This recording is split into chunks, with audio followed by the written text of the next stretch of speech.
اکتوبر 8 کے بعد سے جاری اسرائیلی جارحیت کو 10 ماہ ہونے کو آئے تھے اور اس بات کے امکانات بڑھ رہے تھے کہ اسرائیل عالمی دباؤ پر غزہ میں سیز فائر کا اعلان کر دے، مگر پھر اچانک اسرائیلی وزیر اعظم بنجامن نیتن یاہو امریکہ جاتے ہیں، جہاں ان کا کانگریس میں والہانہ استقبال ہوتا ہے، اور اس استقبال کے خمار میں نیتن یاہو واپس اسرائیل پہنچ کر حماس کے سب سے بڑے مذاکرات کار کو ایران کے دارالحکومت میں قتل کر دیتے ہیں۔ سوال یہ ہے کہ کیا اسماعیل ہانیہ کا قتل مشرق وسطیٰ کی صورتحال کو یکسر تبدیل کر دے گا؟ یا تو آؤٹ رائٹلی چینج ہو گئی ہے یا پلان کے مطابق چل رہی ہے۔ اس کا یہ مطلب ہے کہ اتنا ہائی پروفائل فلسطینی سیاسی لیڈر حماس کا گیا ایران پریزیڈنٹ کی انوگریشن پہ، وہاں پہ اس کی تصویریں بھی آئیں، اسحاق ڈار صاحب کے ساتھ بھی وہ بات چیت کر رہے ہیں، حقان فدان کے ساتھ مذاق ہو رہا ہے، جو نئے لیڈر ہیں ایران کے صدر ہیں ان سے ملاقات ہوئی، خمینی صاحب سے ملاقات ہوئی۔ اتنا سب کچھ ہونے کے باوجود، اتنی ویزیبلٹی کے باوجود، ایسے موقع پر جہاں پہ سیکیورٹی تہران کے اندر ٹاپ ناچ ہوگی، ہاں اب لوگ کہہ رہے ہیں کہ جی اتنے فورن ڈگنیٹریز آئے ہوئے تھے کہ اسٹریچ آؤٹ تھی سیکیورٹی، اس لیے شاید ان کے پاس ایک باڈی گارڈ موجود تھا، مگر اتنا بڑا فیلئر، سیکیورٹی فیلئر ہونا ایسے ایونٹ کے اوپر، تو یا تو پوری ایکویژن اپسیٹ ہو گئی ہے یا ایکویژن پلان کے مطابق چل رہی ہے۔ ایرانی جنرل قاسم سلیمانی کی موت ہو یا پھر دمشق میں ایرانی سفارت خانے پر حملہ، ایران کی جوابی کارروائیاں ہمیشہ ہی محتاط رہی ہیں۔ ایسے میں سوال یہ ہے کہ دارالحکومت تہران میں حماس کے سیاسی سربراہ کے قتل پر کیا ایران کوئی بھرپور جوابی کارروائی کرے گا؟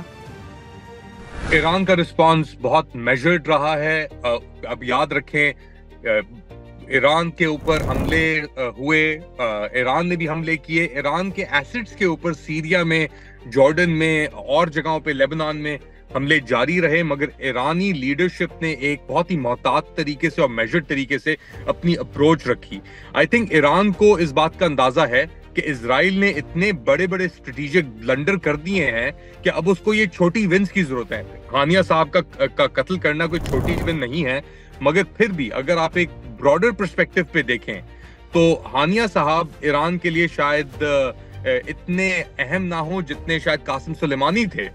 ان کے ساتھ ٹرمپ صاحب نے ڈرون حملہ کیا، عراق میں تھے وہ، بغداد ایئرپورٹ کے قریب وہ مارے گئے۔ اب یہ چیز اس وقت پہ ہونا، آئی ایم شیور ریٹرک بہت ہوگا، آوازیں بہت نکلیں گی، اور شاید کوئی ایک آدھ اٹیک بھی ایران کرے، جیسے ڈرون اٹیک ہوا تھا، گھنٹے لگے تھے بیسکلی ڈرون پہنچنے میں، اس کے اندر سے 80-90% ڈرون جو تھے وہ اسرائیل انٹر ہونے سے پہلے ہی جارڈن اور عراق کے اوپر گرا دیے گئے تھے، تو شاید کوئی ایسی چیز سٹیج کی جائے۔ مگر یہ ایک موقع بھی دیتا ہے، یا ایسا ایونٹ یا ایسا کچھ کرنا ایک موقع دیتا ہے اسرائیل کو، اور اسرائیلی جو لیڈرشپ ہے جو ایک طریقے سے بالکل بنکر ڈاؤن ہوئی بھی ہے، بہت پریشر ہے اس کے اوپر بین الاقوامی طور پہ، international court of justice, international criminal court, جو ایلائز ہیں وہ بھی ٹرن اگینسٹ ہو گئے، تو یہ ایک بیٹنگ سچویشن ہے۔ اس کے اندر نیتن یاہو صاحب کی وش تو ہوگی کہ جو انٹرنل ڈویژنز ہیں، فار ایگزامپل پچھلے کچھ دنوں پہ آئی ڈی ایف بیس کے اوپر انتہا پسندوں نے حملہ کیا سولجرز کو نکالنے کے لیے، جنہوں نے زنا کیا تھا ایک فلسطینی قیدی کے ساتھ، تو ایک آف ریمپ یا ایک unifying factor internally Nitin Yahoo صاحب کے لیے ضرور ہو سکتا ہے۔ شاید یہ ایک آف ریمپ بھی دے دے سیز فائر اور نیگوسیشنز کو آگے بڑھانے کے لیے، کچھ نہ کچھ اس کے پیش رفت ہو، مگر فی الحال ان سب چیزوں کو سائڈ پہ رکھتے ہوئے، آل تھنگز بینگ ایکول، اسماعیل ہانیہ کو قتل کرنا اس طریقے سے تہران میں ایک چھوٹی چیز نہیں ہے، ایک بہت بڑا واقعہ ہے۔ اب اس کے ریپرکشنز کیا آتے ہیں اور اس کا فال آؤٹ کیا ہوتا ہے یا نہیں ہوتا، یہ ہمیں دیکھنا پڑے گا۔ مسلم دنیا نے اسماعیل ہانیہ کے قتل کی مذمت تو کی ہے، مگر کیا مسلمان ممالک تہران میں ہونے والے اس حملے پر کوئی بھرپور سفارتی رد عمل دے سکیں گے؟ مڈل ایسٹ میں آج حکومتیں دیکھتے ہیں یا نظام دیکھتے ہیں، یہ جو ڈپلومیٹک آرکیٹیکچر ہے جو مڈل ایسٹ ہم کہتے بھی ہیں، یہ امریکہ کا ایک طریقے سے امپرنٹ ہے۔ اب آہستہ آہستہ یہ امریکہ کا جو امپرنٹ ہے، یہ میں ریسیٹ تو نہیں کہوں گا، مگر یہ بہت کمزور ہو گیا ہے، اسپیشلی اکتوبر 7 کے بعد، اسپیشلی جو 2013 میں سیریا کے اندر انٹرونشنزم ہوئی, ٹرکی بھی آن بورڈ تھا, اوباما صاحب بھی آن بورڈ تھے, اسپیشلی جو دراریں پڑی پھر قطر اور سعودی عربیہ اور یو اے ای کے درمیان, اچھا وہ سب چیزیں گلاس اوور ہو گئیں. ایم بی ایس صاحب بھی ابھر کے آ گئے, خشوگی صاحب کا بھی ایک طریقے سے صفایا ہو گیا, وہ میموری بھی چلی گئی. اب ایردوان صاحب کی ٹرپ آنے والی ہے, آنے والی تھی کچھ ہی دنوں میں, چند ہی دنوں میں, سیریا.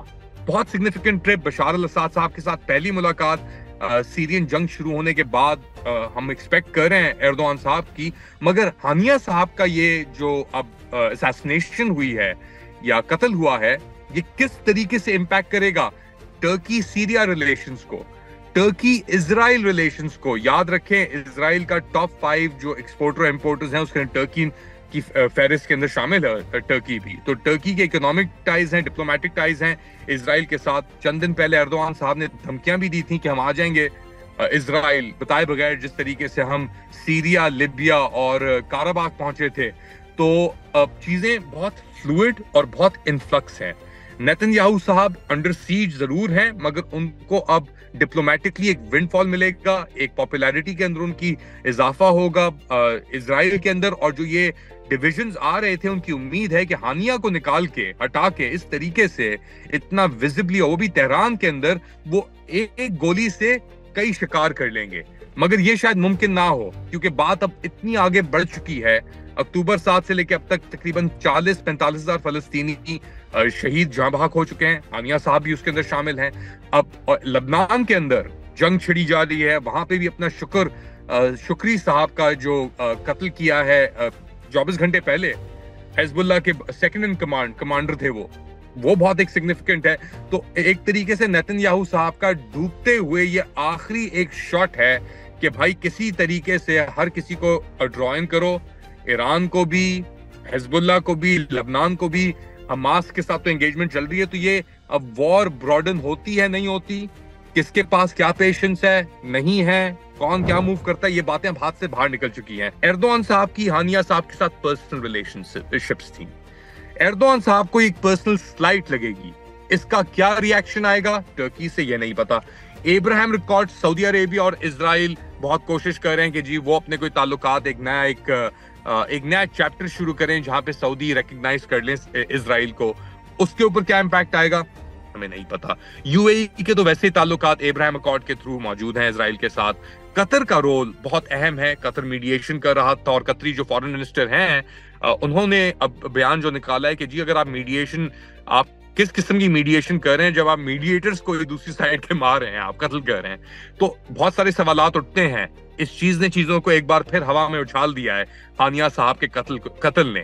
لیکن اب چیزیں کہاں سیٹل ہوں گی, کہاں جا کے بیٹھیں گی, یہ ہمیں نہیں پتا. مزید نیوز اپ ڈیٹس اور ڈیجیٹل سٹوریز کے لیے سبسکرائب کریں ڈان نیوز پاکستان.